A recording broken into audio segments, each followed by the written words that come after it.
Hey guys, how's it going? Forged Awesome here. I'm going to be doing a video today that I haven't done in a very long time. It's story time, and what story time is I'm going to tell you two different stories that have nothing to do with each other but are pretty weird and awesome. And if you don't think this sounds like a very fun video, you should probably go check out the last one. It's called Storytime Weed and Punching Walls, and that's all I'm telling you. It's some pretty good stories. Today's stories, however, have nothing to do with the last two.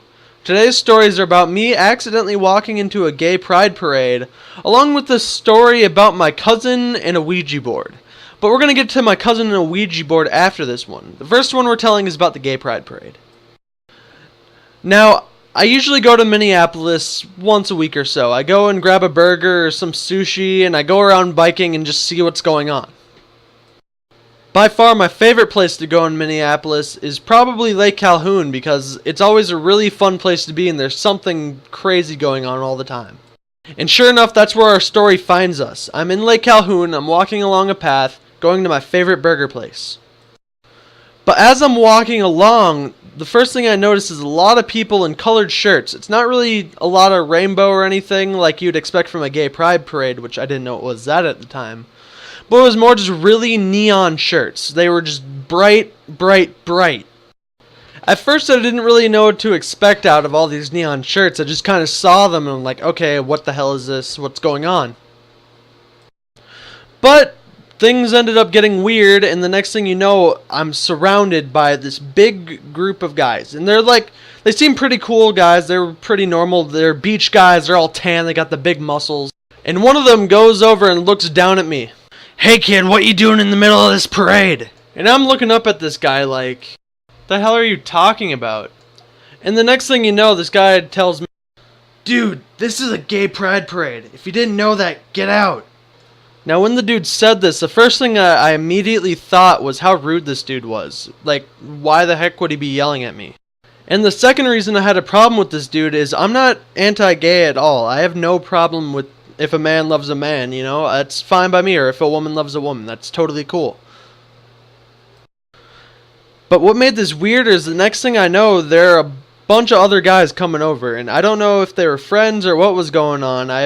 Like I said, I have no problem with any of it, but I was just like, what the heck am I going to do? So there I was, just little me, and I looked up at all of them, and I was like, dude, lay off, I'm sorry, I didn't know.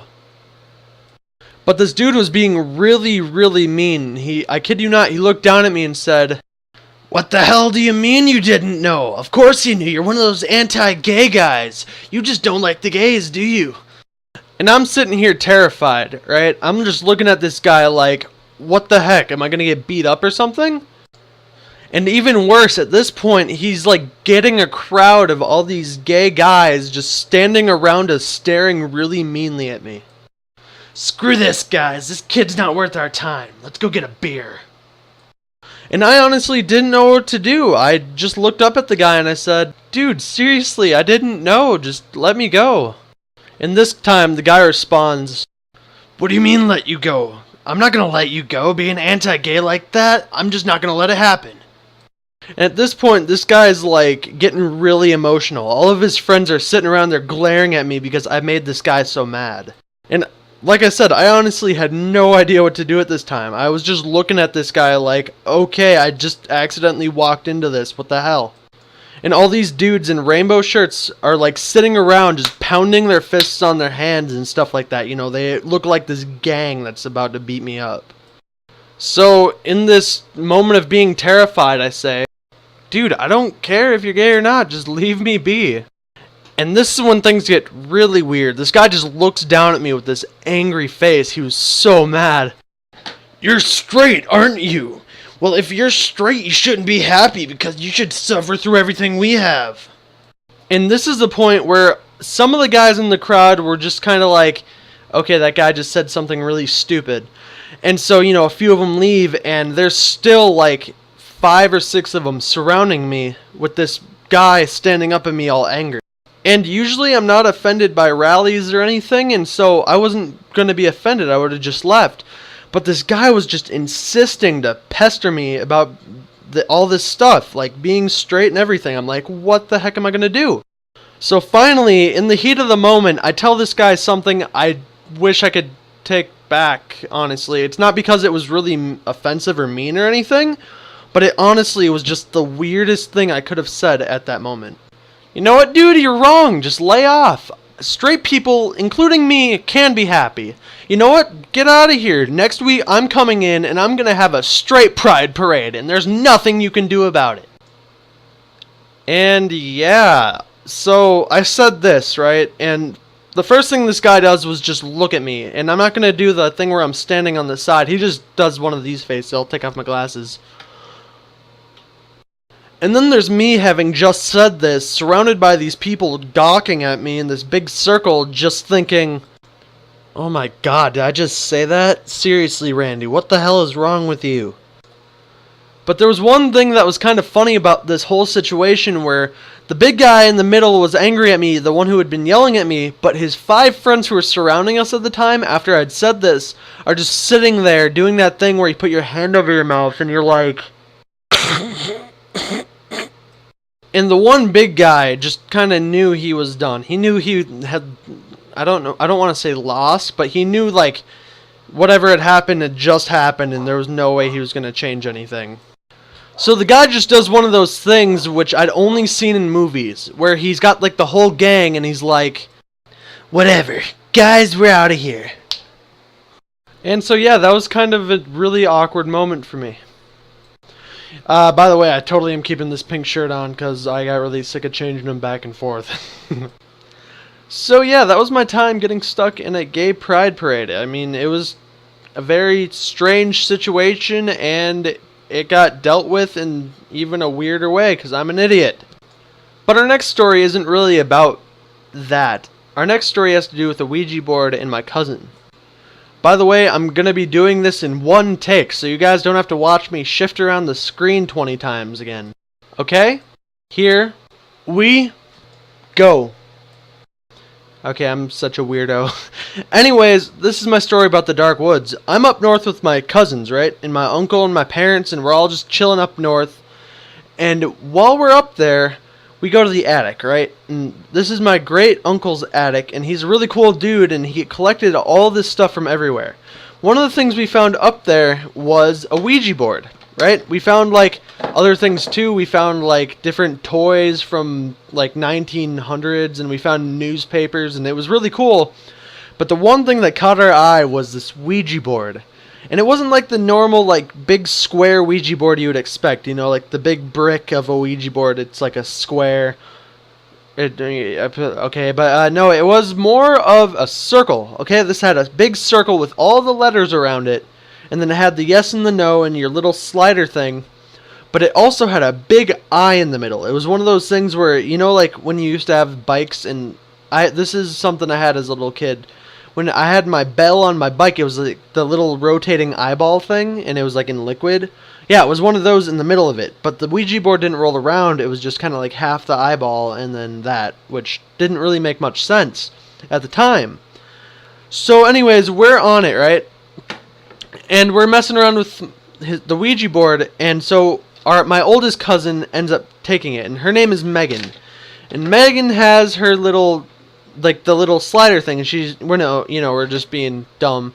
We're like asking questions, who are you? And she'd be like, Alex, ooh, you know. But one thing we didn't know that Megan knew was underneath the little slider was a switch that turned on the magnetism that would cause the eye to freak out and the thing would move on its own, right? And like I said, it was the weirdest thing.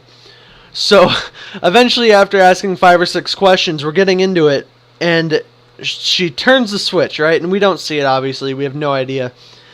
And she's like, do you want to kill us? Right? And we're all kind of like, hey, Megan, that's not a good question. That's kind of scary. And we had our younger cousins who were about 8 or 9 there. And the next thing you know, she takes her hands off of it like this, and it moves around, right? And we're kind of freaking out. The ones who are, I was probably 14 at the time, so I kind of knew like something was off. I didn't think it was paranormal. But my really superstitious, crazy cousin Connor looks at this thing, right? And the first thing he does is he just screams at the top of his lungs. This dude, like, lets out the biggest scream I've ever heard. It was so loud. And he jumps up, kicks the Ouija board, right? And the eye starts spinning and it goes crazy and it starts glowing in the corner where he kicks it. And he just freaks out, right? And he runs out of the attic, right? We're wondering where he's going. He climbs down the stairs, so we all go after him. And the next thing you know, we hear, "No!" And what we didn't know, we were wondering where he went. We looked down the stairs and he had jumped down the entire flight of stairs. And the floor of the cabin wasn't like, it wasn't like a creepy old cabin, but it was wood. And his foot went right through it. I don't know, they didn't think that was possible, but his foot just stuck right through it. And what we didn't know was that it kicked my uncle in the head downstairs, right? Well, long story short, my uncle got really pissed off, and he ended up coming upstairs, and Connor ended up breaking his leg and having to go to the hospital. So he had a broken leg, and we all didn't really know what to do at this point because we are already in trouble for this Ouija board thing. So what we did is we all sat on the stairs, and if you looked right through the hole at the correct angle, and it was just kind of, you leaned on the railing, we could watch Family Guy, which is what my uncle had been watching, right through the little hole. So we're watching Family Guy all together, laughing our asses off because of what our cousin had just done. And it was a pretty good day. It was very, very crazy. One of the greatest experiences ever, just because my cousin's crazy. And he'll deny the story if anyone asks him, but I kid you not, this all happened, and now it's on the internet, so you can't get out of it now, Connor. Anyways, that's our story time today. I hope you guys enjoyed. Tell me which one you liked more, just like format-wise or story-wise. That'd be really cool. And leave a like on the video if you thought they were fun. I had fun telling these stories today, and I hope you guys enjoyed them. Also, subscribe if you haven't. And yeah, I'm Forged Awesome. I hope you guys enjoyed, and I'll talk to you guys later.